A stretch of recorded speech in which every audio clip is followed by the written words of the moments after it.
Satu, nafsu itu adalah bagian dari diri kita yang nggak bisa kita pisahkan, gitu ya. Nafsu itu adanya dalam diri kita. Kita nggak bisa berpisah sama nafsu kita. Kalau sama dunia, kayak model kerjaan, duit, atau gitu, permainan, itu bisa kita tinggal. Orang-orang di sekitar kita bisa kita tinggal. Setan bisa kita tinggal, tapi nafsu nggak bisa orang ada di diri kita.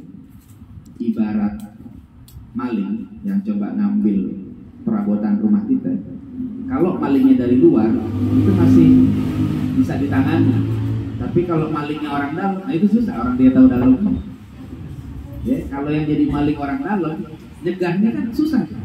Dia tahu seluk-beluk ini, di rumah ini ada ini, di rumah ini ada ini, naruhnya di sini, ini kuncinya di sini, gemboknya di sini. Tapi kalau malingnya orang luar, dia mesti mikir-mikir dulu. Nah, nafsu kita itu kayak model maling tapi orang dalam. Jadi itu udah tahu tuh. Kalau pengen ngejatuhin kita, tahu banget caranya. Nah, itu makanya susahnya melawan nafsu di situ, karena dia adanya di dalam diri kita. Nah, kedua, nafsu itu berat kenapa? Karena nafsu meskipun dia musuh pada hakikatnya, coba ngejatuhin kita, tapi nafsu itu adalah musuh yang dicintai. Sebab biasanya kalau ngikutin nafsu itu enak. Ya, orang namanya nafsu itu selalu enak.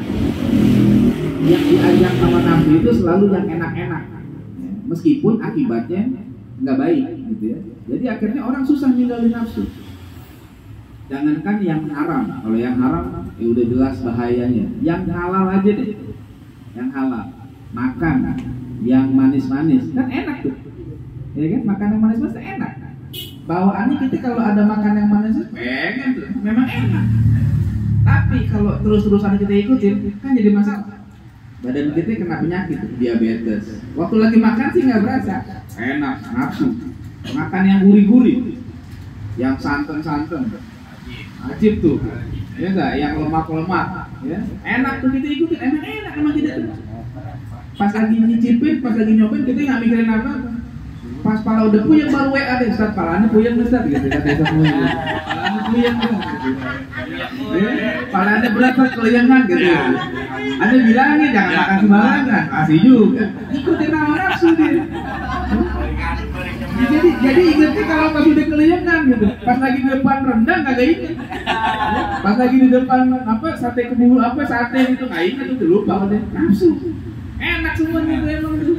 Tapi ingatnya, oh iya besok jadi obatnya kagak lagi kan, kagak lagi lagi keliangan, besok lagi kagak keliangan, balik lagi.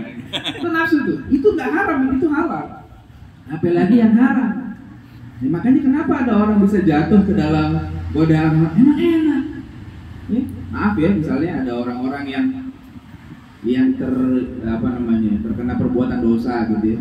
Kalau sekarang rame di media sosial kita lihat ada orang yang, wah ada sih orang yang selingkuh, ya kan?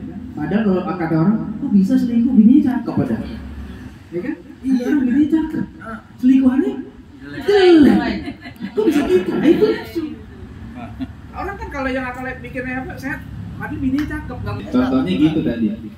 Ya itu kan contoh yang sekitar kita dan hari ini kita suka lihat berita. Kenapa bisa? Orang mikirnya kan kali gitu selingkuhnya mau lebih cakep, kan enggak juga.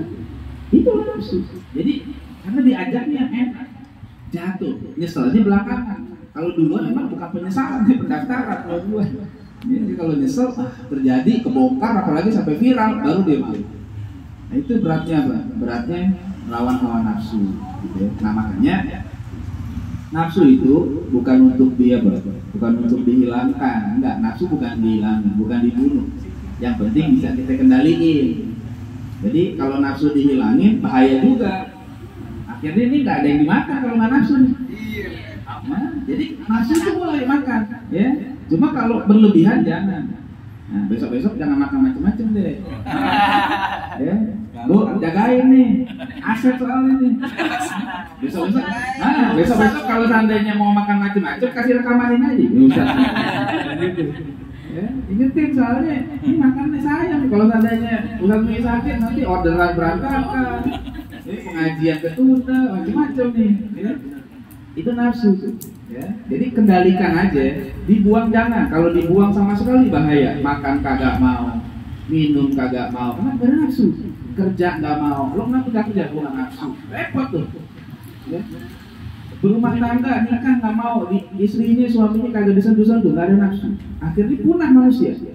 Ya, itu dikasih nafsu itu ada hikmahnya. Kalau kita nggak ada nafsu, ini komunitas manusia mati, habis semuanya. Itu bahaya. Makanya nafsunya dipakai, tapi jangan sampai berlebihan, gitu ya. Kendaliin aja, kendaliin. Nah, bagaimana? Nah, ini berkaitan dengan nafsu. Nah, karena sebentar lagi bulan Ramadan, ini kesempatan yang baik buat kita ya. Latihan lagi untuk apa? Ngendaliin hawa nafsu. Kan lagi puasa nih, puasa kita kan ya insya Allah dari pagi sampai maghrib kita udah bisa tuh kendaliin hawa nafsu. Kita nggak makan, kita nggak minum, dan yang lain-lain. Mudah-mudahan setelah sebulan nanti dilatih bisa lebih baik lagi. Harapan kita kan begitu. Ya, jadi kita coba bayangkan di bulan Ramadan itu kita dilatih meninggalkan yang halal. Ya, ini kan misalnya nih kue-kue kan halal nih. Ya kan? Tapi kata Allah, entar habis maghrib. Berarti kan kita bisa tuh latihan ninggalin yang halal. Ya, minuman halal apa enggak? Halal. Ya kan enggak halal, tapi kata Allah entar habis maghrib. Gitu ya. Istri halal apa enggak? Halal, tapi entar habis raweh. Maghrib. Buru-buru apa? Raweh dulu.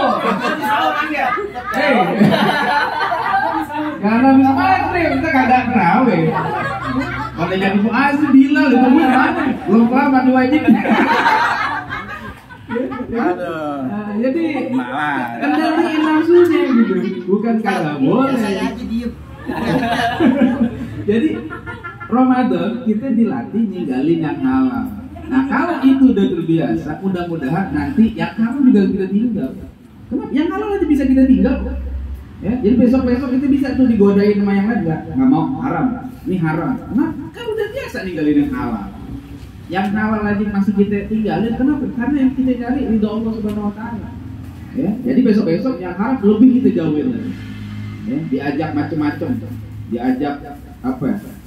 Judi online, tinggalin haram. Ya, diajak makan-makan yang nggak benar. Ya.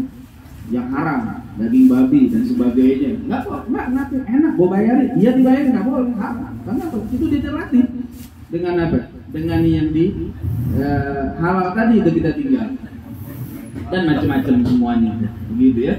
Nah jadi kita harapannya Ramadan ini jadi satu madrasah buat kita, buat melatih hawa nafsu kita. Nah, jadi kita lebih baik lagi nanti. Ya, seperti itu. Jadi ya namanya manusia tuh berproses, ada jalannya. Kita nggak akan sempurna sampai kapanpun, kita nggak sempurna. Kita pasti ada kekurangan. Tapi kalau kita terus mau memperbaiki diri, insya Allah itu akan sampai pada masa kita harus kembali kepada Allah dengan keadaan baik, gitu ya. Tapi kalau sampai kita nggak mau memperbaiki diri kita, jadi nanti celaka sendiri, gitu ya. Kalau udah celaka kita yang rugi, gitu ya.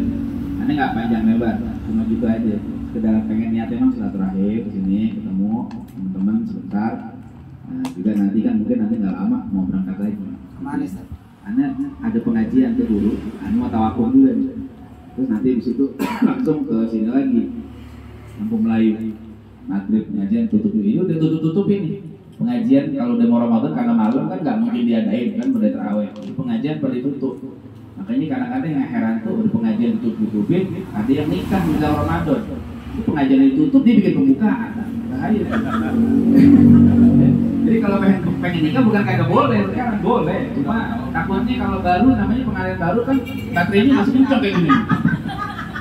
Kalau tadi tuh baterainya udah mati. Ya, jadi kalau seandainya mau nikah, biasanya mereka orang tua kita dulu bulan apa ya? Syawal, karena udah aman. Tapi kalau bulan Ramadan takutnya apa? Masih pandangan hidup, dipandang aja itu. Tapi kalau udah kayak begini kan, Satmui kayaknya udah bukan pandangan hidup, sandaran hidup kayaknya. Disenderin dulu baru itu. Nanti kalau udah tua-tuaan lagi, udah itu kenangan hidup gitu. Ya, jadi makanya mudah-mudahan Allah jaga kita, kasih kesehatan, ya bisa ibadah baik, ya supaya kita betul-betul masuk kategori orang yang bertakwa di sisi Allah Subhanahu wa taala. Ya, sekali lagi itu aja. Mohon maaf kalau banyak kekurangan dan mudah-mudahan kapan waktu